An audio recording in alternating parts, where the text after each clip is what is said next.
আসসালামু আলাইকুম। কেমন আছেন সবাই? আশা করি সবাই ভালো আছেন। আমিও আপনাদের দোয়ায় ভালো আছি। আজকের ভিডিওটা যারা স্পেনে এসে অ্যাজাইলাম মেরেছেন, যাদের অ্যাজাইলাম রিসেন্টলি রিজেক্ট হয়ে গেছে বা চলমান আছে, তাদের জন্য অত্যন্ত গুরুত্বপূর্ণ। রিসেন্টলি আমি মেসেজগুলা পাচ্ছি সেটা হচ্ছে অ্যাজাইলাম নিয়ে যে ভাই, আমরা যারা বর্তমানে অ্যাজাইলাম মেরেছি তারা কি আরাইবোতে বৈধ হতে পারবো? তো আসলে চিন্তা করছি যে না, আপনাদের জন্য যদি একটা ভিডিও করে আপনাদেরকে বলে দিই তাহলে সবচেয়ে ভালো হয়। প্রথমে আসি, অ্যাসাইলামটা হচ্ছে একটা ইন্টারন্যাশনাল প্রোটেকশন। এই ইন্টারন্যাশনাল প্রোটেকশন হচ্ছে, যেমন ধরুন একটা এক্সাম্পল হিসেবে বলি, বর্তমানে তারেক রহমান লন্ডনে আছেন, শেখ হাসিনা ইন্ডিয়াতে আছেন, তাদের জীবন বাংলাদেশে হুমকির মুখে।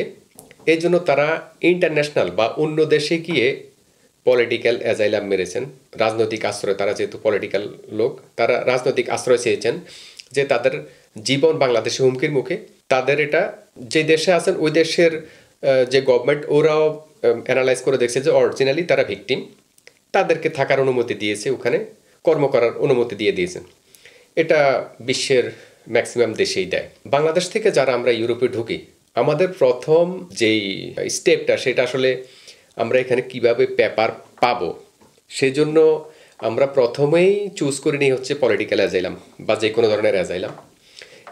অ্যাজাইলাম মেরে দিই, সেটা স্পেন বলেন, ফ্রান্স বলেন, পর্তুগাল বলেন বা ইটালি, প্রতিটা দেশেই আমরা যারা প্রথমে আসি অ্যাজাইলাম মেরে থাকি। কিন্তু রিসেন্টলি এটা যত দিন যাচ্ছে তত এই অ্যাজাইলামের সংখ্যাটা বৃদ্ধি পাচ্ছে, বিশেষ করে আমাদের থার্ড কান্ট্রি দেশের লোকজনের জন্য। বাংলাদেশ, ইন্ডিয়া, পাকিস্তান থেকে আমরা যারা আসি, তো ইউরোপিয়ান পার্লামেন্ট দেখছে যে বাংলাদেশ, ইন্ডিয়া, পাকিস্তান এই ধরনের কান্ট্রিগুলো থেকে যারা ইউরোপে ঢুকছে, ম্যাক্সিমাম অ্যাজাইলাম সবগুলো ফেক। আর এই ফেক হওয়ার কারণে 99% অ্যাজাইলাম বাতিল হয়ে যাচ্ছে। কারণ হচ্ছে এগুলা অরিজিনাল না, ওরা দেখতেছে।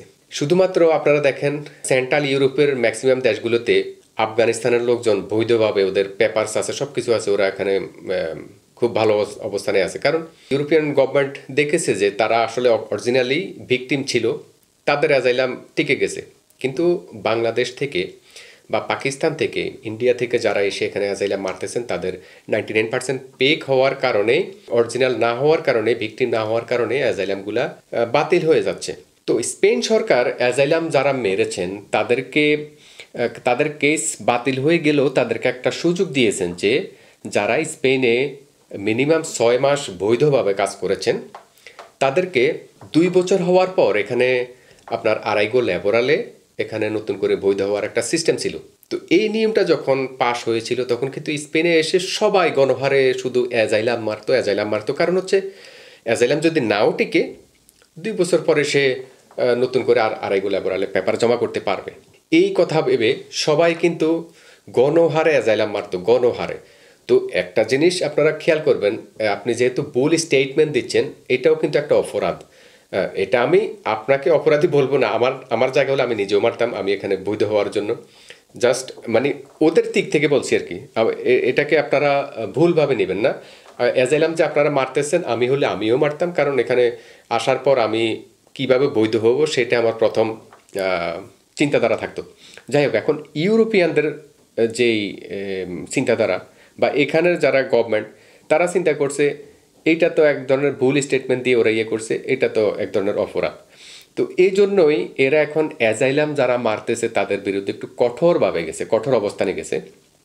আপনি যদি অরিজিনালি ভিকটিম হয়ে থাকেন বাংলাদেশে, আপনি যদি এমন কিছু প্রুভ করতে পারেন যে আপনি বাংলাদেশে অরিজিনালি এই ধরনের ভিকটিম, তাহলে আপনি অ্যাজাইলাম মারতে পারেন। কিন্তু আপনি যদি শুধুমাত্র পেপার পাওয়ার জন্য, ইউরোপের ডকুমেন্ট নেওয়ার জন্য, স্পেনের ডকুমেন্ট নেওয়ার জন্য অ্যাজাইলাম মেরে থাকেন, তাহলে আমি বলবো যে এই কাজ এখন থেকে ভুলেও করবেন না। ইন ফিউচার আপনারা অ্যাজাইলাম মারা থেকে বিরত থাকুন। কারণ স্পেন গভর্নমেন্ট বলেন বা ইউরোপিয়ান পার্লামেন্ট বলেন, ইন ফিউচারে যত দিন যাবে তত অ্যাজাইলাম যারা মারতেছে তাদের বিরুদ্ধে কঠোর কঠোর অবস্থানে যাবে, এটা পরিষ্কার। এখন আমি আসি মেইন টপিকে, যে অ্যাজাইলাম আপনারা যারা মারছেন, নতুন যে নিয়ম পাশ হয়েছে, এই নিয়মে কি তারা কি পেপার জমা করতে পারবেন কিনা, এই বিষয় নিয়ে এখন আলোচনা করি। নতুন যে নিয়মটা পাশ হয়েছে সেটা কার্যকর হবে মে 2025 থেকে। স্পেনের যে একটা নিয়ম, সেটা হচ্ছে স্পেনের কোনো নতুন এই ধরনের নিয়ম পাশ হলে এই পুরা নিয়ম থেকে নতুন নিয়মে যাওয়ার যেই টাইমটা, এই টাইমটাকে বলে tiempo transitoria। tiempo transitoria-তে যেই জিনিসগুলো নতুন নিয়মে এখন পড়ছে, ওরা নতুন রেগলামেন্টো de extranjería আপনারা গুগলে যদি সার্চ দেন তাহলে পেয়ে যাবেন, ওখানে সম্পূর্ণ লেখা আছে। তো নতুন নিয়মের যে tiempo transitoria মানে পুরান কানুন থেকে নতুন কানুনে ট্রান্সফার হওয়ার যে ট্রান্সিটোরিয়া, এখানে লেখা আছে, এখানে টোটাল 5টা বিষয় তারা উল্লেখ করেছেন। 1 নম্বর উল্লেখ করে হচ্ছে আপনার তারকেতা ভ্যালিডেস, যেটা মনে করেন যে আপনার রেসিডেন্ট কার্ড, যারা এখন টেম্পোরাল রেসিডেন্ট কার্ডে আছেন, নতুন নিয়ম পাস হওয়ার পর প্রথম কার্ডটা রিনিউ করতে গেলেই পরের কার্ডটা 4 বছরের পেয়ে যাবেন। কিন্তু ধরুন আপনার কাছে বর্তমানে 1 বছরের কার্ড আছে, এইটা রিনিউ করতে গেলে আপনি 2 বছরের কার্ডই পাবেন, 4 বছরের পাবেন না। 4 বছরেরটা কার্যকর হবে 2025-এর মে থেকে। আচ্ছা, 2025-এর মের পরে গিয়ে যদি আপনি আপনার কার্ড কাদা হয়ে যায় বা এক্সপায়ার্ড হয়ে যায়, রেসিডেন্ট কার্ড, যাদের টেম্পোরাল রেসিডেন্ট কার্ড, তারা যদি রিনিউ করতে চায় তাহলে ওটা 4 বছরের পেয়ে যাবেন। কিন্তু এর আগে মে 2025-এর আগে যারা, এক্সাম্পল হিসেবে বলি, বর্তমানে যাদের কার্ড এক্সপায়ার্ড হয়ে গেছে, তারা যদি রিনিউ করার জন্য কার্ড দেন এবং এই কার্ডটা রিনিউ হতে হতে যদি মে 2025-এর ওভারও হয়ে যায়, তারপরও কিন্তু আপনারা ওই 4 বছরের কার্ডটা পাবেন না, পাবেন 2 বছরের কার্ড। তার কারণ হচ্ছে আপনি জমা দিচ্ছেন এখন, সেটা যদি আপনার 4 মাসও লেগে যায় আপনার, তাহলেও আপনি 4 বছরের কার্ড পাবেন না।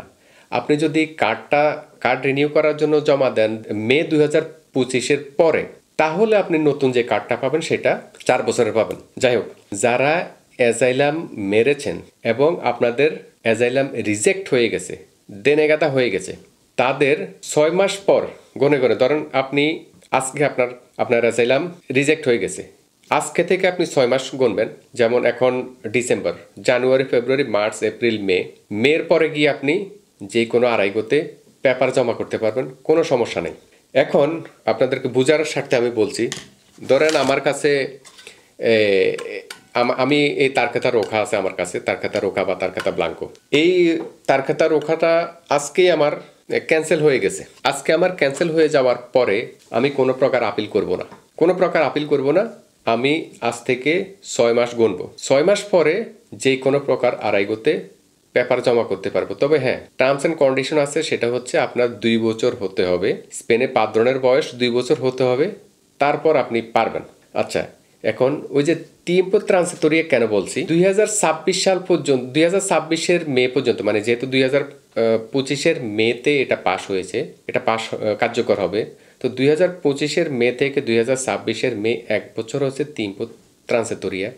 তো এই টাইমের ভেতরেও যদি কাউর অ্যাজাইলাম রিজেক্ট হয়ে যায়, তাহলে 6 মাস পর আপনারা আড়াইগোতে পেপার জমা করতে পারবেন। কিন্তু 2026-এর মের পরে আপনার যদি অ্যাজাইলাম ওই সময় চলমান থাকে বা 2026-এর মের পরে যাই যদি আপনার অ্যাজাইলাম ক্যান্সেল হয়ে যায়, সেই ক্ষেত্রে আপনার অ্যাজাইলাম চলাকালীন যে টাইমটা, এইটা কাউন্ট হবে না, আপনার স্পেনে বসবাসের মধ্যে ওটা পড়বে না। ওই সময়টাতে আপনি ইন্টারন্যাশনাল প্রোটেকশনে ছিলেন, আপনি ইরেগুলার থাকতে হবে স্পেনে, ইরেগুলার 2 বছর থাকতে হবে, যেটা নতুন কানুনে, সেটা হচ্ছে 2 বছর আপনি ইরেগুলার স্পেনে থাকার পরে জমা করতে পারবেন। এখন যেই সময়টা আপনি অ্যাজাইলামে ছিলেন, ওইটা কিন্তু আপনি রেগুলার বা আপনি বৈধভাবে আছেন, তখন আপনি অ্যাজাইলামে ছিলেন, আপনার কাছে তারকেতা রোকা বা ব্লাঙ্কো আছে, আপনি কাজ করতেছেন বৈধভাবে।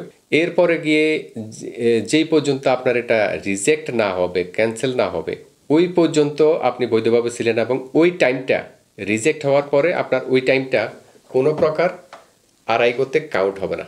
নতুন করে আবার আপনারা 2 বছর থাকতে হবে, 2 বছর থাকার পর আপনারা আড়াইগোতে পেপার জমা করতে পারবেন। আমি বলবো বর্তমানে যাদের কেস রিজেক্ট হয়ে যাচ্ছে, তারা আপিল করবেন না।